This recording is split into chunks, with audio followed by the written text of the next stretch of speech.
Nah, teman-teman, kali ini kita sedang berada di Little Angel. Wah.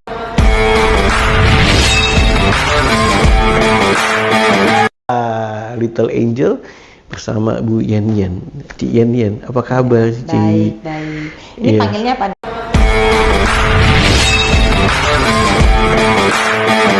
Nih, Pak, kok? Ruby aja. Oke, panggil Ruby aja ya. Aku panggilnya. Yen Yen aja. Oke, nah kita bakal ngobrol tentang IPTI. Ya. Nah, waktu itu kita sempat ketemu di acara waktu itu Grand Final Cidekode ya. Yes. Grand Final Cidekode. Nah, IPTI. Ini dari DPP. DPP. Pusat ya? Pusat. Oke, nah kita mau cari tahu nih. Nah, apa sih IPTI itu dan sejak kapan berdirinya? Silakan. IPTI itu kita berawal dari sebuah organisasi pemuda sebenarnya AKP ya, di mana awalnya kami berdiri itu di tahun 2007 itu dari Ikatan Pemuda PSMTI. Oh, oke. Ya, awalnya kita terbentuk itu dari IP PSMTI. PSMTI, iya. That's why sampai sekarang kan kita IPTI masih dianggap underbow dari PSMTI. Gitu. Di tahun 2010 kemudian kita mengubah ADART. Artinya ini anak-anak kan sudah besar nih. Gitu. Pemuda-pemuda ini sudah dianggap mandiri ya. Mandiri ya. Iya. Tapi tanpa melupakan jati diri kita datangnya dari mana. Artinya di tahun 2010 itu kita bangun ADART sendiri, ADART sendiri, akhirnya terbentuklah Ikatan Pemuda Tionghoa Indonesia. Gitu. Jadi karena memang supaya ruang lingkupnya juga lebih besar, lebih luas, artinya kita juga bisa merangkul siapapun, yang penting mereka memang punya kesukuan di Tionghoa begitu. Jadi kita tidak bicara soal kan kalau Tionghoa itu sendiri juga banyak suku-sukunya ya. Hakka, ada Teochew, ada Hokkien gitu kan. Kita di sini untuk merangkul yang lebih semuanya ya. Semuanya. Nah, bicara soal pemuda ini ada batas umur ya sih? Pemuda. Ya, kalau ngomong pemuda kita ini paling enggak mau apa ya? Menolak tua ya sebenarnya. Menolak tua gitu ya. Iya. Tapi memang ada, kita dari 17 tahun sampai 45 tahun. Sampai 45 tahun. Masih termasuk pemuda? Saya sebelum ulang tahun mungkin daftar dulu ya. Iya. Gitu ya. Iya. Oke, nah kalau bicara visi misinya, apa visi misi dari IPTI? Kembali lagi ya, berbasis karena memang kita ada di basis kesukuan, artinya visi misi kita juga tidak lepas dari itu. Tapi yang pasti bahwa kita visi misi IPTI yang pertama menjadi wadah sih, wadah organisasi buat para pemuda Tionghoa untuk bisa memberikan kontribusi lebih lah buat bangsa dan negara. Nah, artinya kita memberikan kesempatan juga buat para pemuda-pemudi Tionghoa untuk bisa ikut ambil bagian deh dalam membangun bangsa. Membangun bangsa itu kan dari berbagai aspek ya. Iya. Bisa dari ekonominya, bisa dari kebudayaannya, bisa dari historical sejarahnya, bisa pokoknya dari berbagai sisi aja. Dari berbagai sisi. Gitu. Karena dari kepengurusan kami pun di Ikatan Pemuda Tionghoa Indonesia tuh kita punya departemen yang sama dengan kementerian. Artinya kita juga siap untuk berkolaborasi dengan kementerian-kementerian yang hari ini sudah ada di pemerintah. Di pemerintah. Oke. Gitu. Nah, kalau bicara activity-nya yang dilakukan oleh IPTI ini apa aja nih?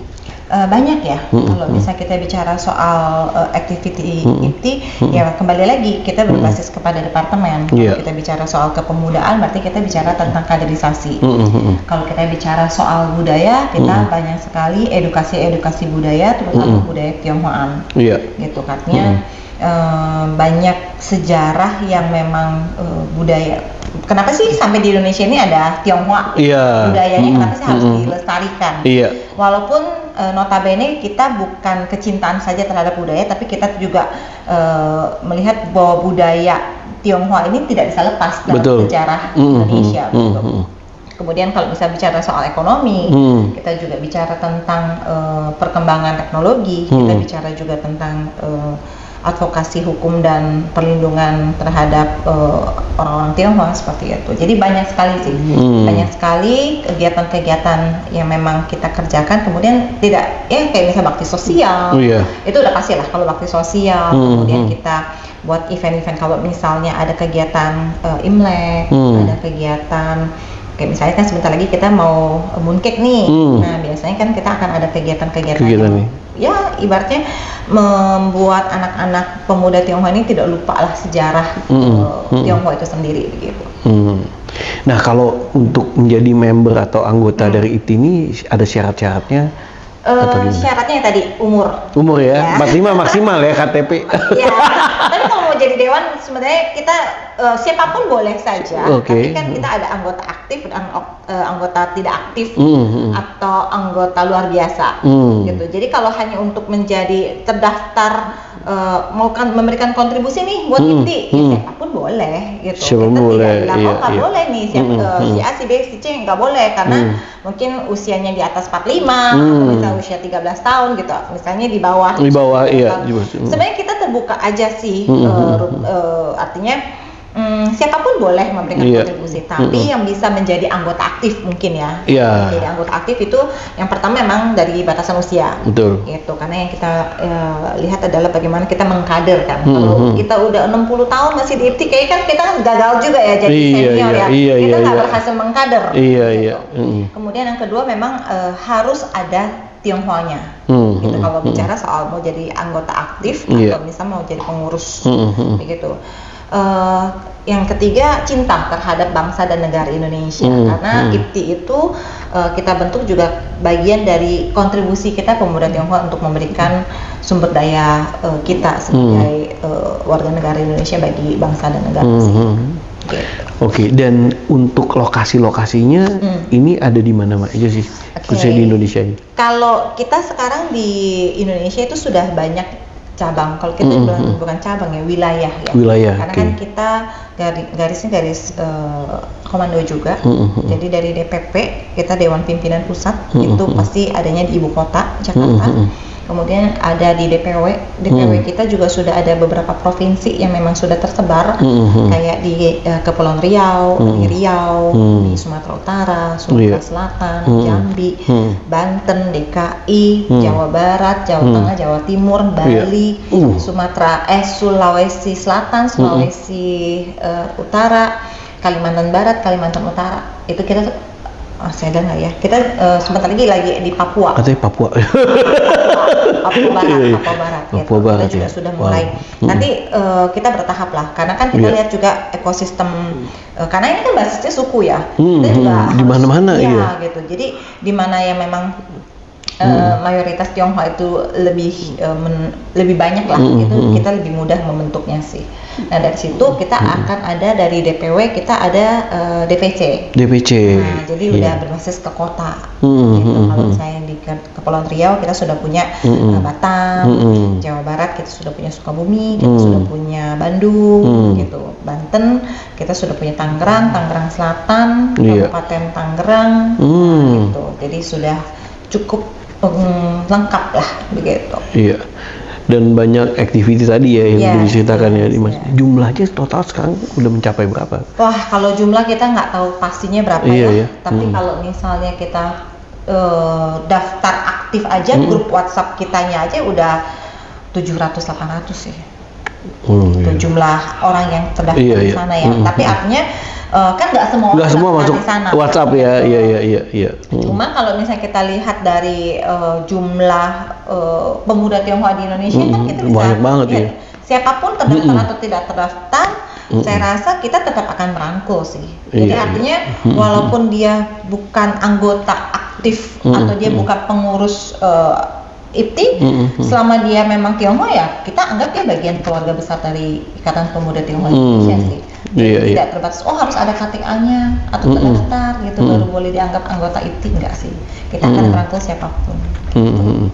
Dan juga nanti ada bagian-bagian ya. Iya, betul. Dan juga fokus kepada mungkin potensi anak-anak muda gitu ya. Betul. Networking dan lain sebagainya. Yes. Jadi lebih banyak kita sebenarnya memang karena pemuda itu kan pasti maunya kalau pemuda itu kan pasti yang pertama cari cuan dulu ya.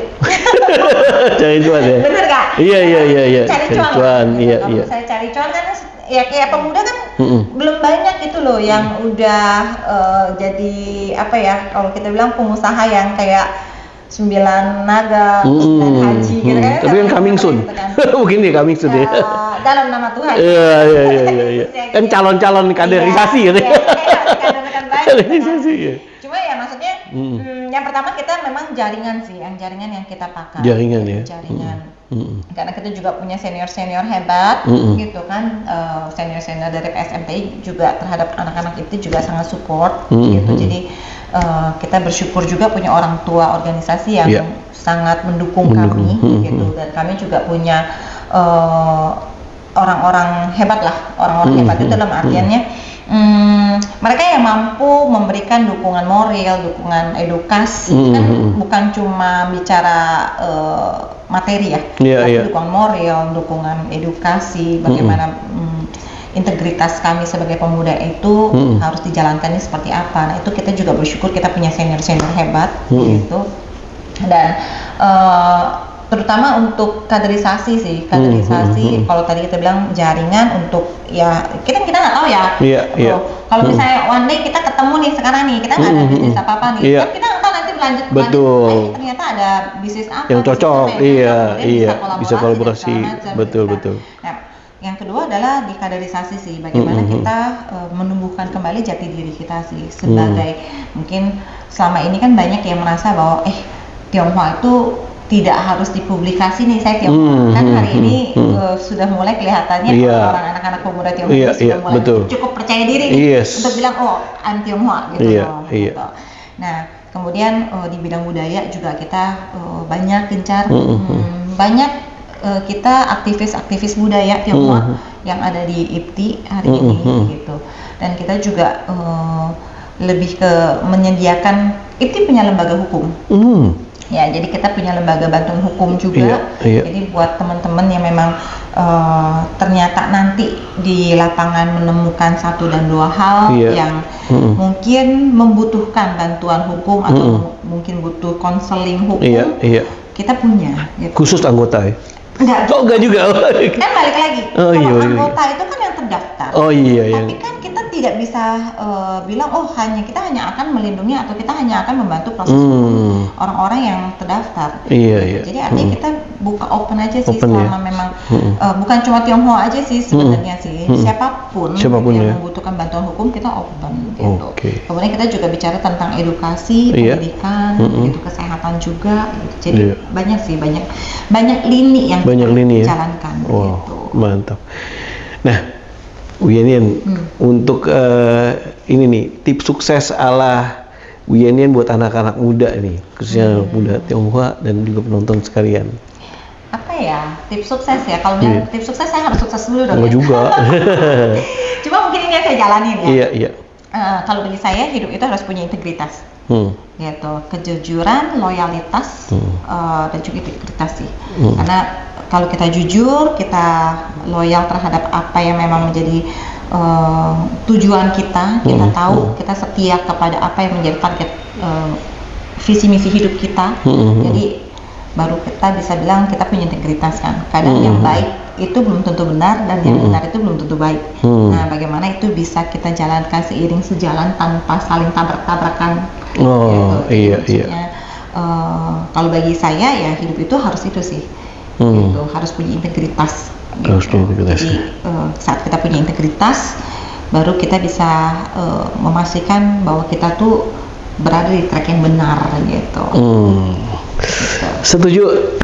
Thank you so much, Bu Yenien. Mungkin ada lagi yang ingin disampaikan, tidak ada kelupaan atau apa dari yang mau saya sampaikan mungkin buat teman-teman semua di luar sana, siapapun kalian berada, mau dia Tionghoa, mau tidak Tionghoa, mau siapapun lah, yuk kita sama-sama bangun bangsa dan negara kita, karena hari ini negara kita sedang membutuhkan banyak pemuda untuk bisa memberikan banyak kontribusi positif bagi perkembangan bangsa. Begitu. Saya sebenarnya agak miris saat kemarin-kemarin ada isu-isu kabur aja dulu. Oh iya. Nah itu kan sebenarnya satu hal yang sebenarnya kita nggak perlu lakukan kalau seandainya kita bisa ikut ambil bagian. Betul, tapi masalahnya sekarang pemuda itu banyak sekali nggak dikasih kesempatan, bro. Gitu. Jadi penting bagi kita memang memberikan kaderisasi kepada para pemuda. Satu, kedua buat semua yang melihat channel YouTube-nya Bu Ruby ini, saya berharap siapapun kamu, dimanapun kalian, kalau kalian suku Tionghoa dan kalian merasa ingin memberikan kontribusi, bisa lewat IPTI gitu, bisa ikut join di IPTI. Kalian bisa daftar di website kami di ipti.org.id. Kalian bisa daftar di sana, nanti biarkan tim kami, tim kaderisasi kami yang akan menghubungi. Gitu. Betul sekali. Oke, thank you so much ya. Sama-sama. Ini teman-teman silakan yang mau gabung di IPTI nanti bisa cek di websitenya. Thank you so much sekali lagi, sukses. Demikian video kali ini, semoga bermanfaat buat teman-teman semua. Jangan lupa untuk membangun bangsa Indonesia. Sampai jumpa next episode. Saya Ruby Herman dan juga Yanin. Bye bye. Bayangin, tinggal di apartemen yang jaraknya cuma 5 menit ke stasiun, 3 menit ke mall, dan 1 langkah ke pusat kota Tangerang. Ada loh tempatnya. Kenal ini, Victoria Square, Tangerang. Apartemen strategis di tengah kota yang bikin hidup kamu super praktis. Mau belanja, dekat ke Tang City Mall. Mau commute ke Jakarta, stasiun cuma selemparan batu aja. Mau santai, ada kolam renang, gym, jogging track, sky garden, dan coworking space yang semuanya ada di dalam kawasan. Suasananya nyaman, keamanannya 24 jam, dan lingkungan modern yang cocok banget buat kamu yang aktif dan dinamis. So, tinggal di kota nggak harus ribet, yuk upgrade gaya hidupmu di Victoria Square, Tangerang.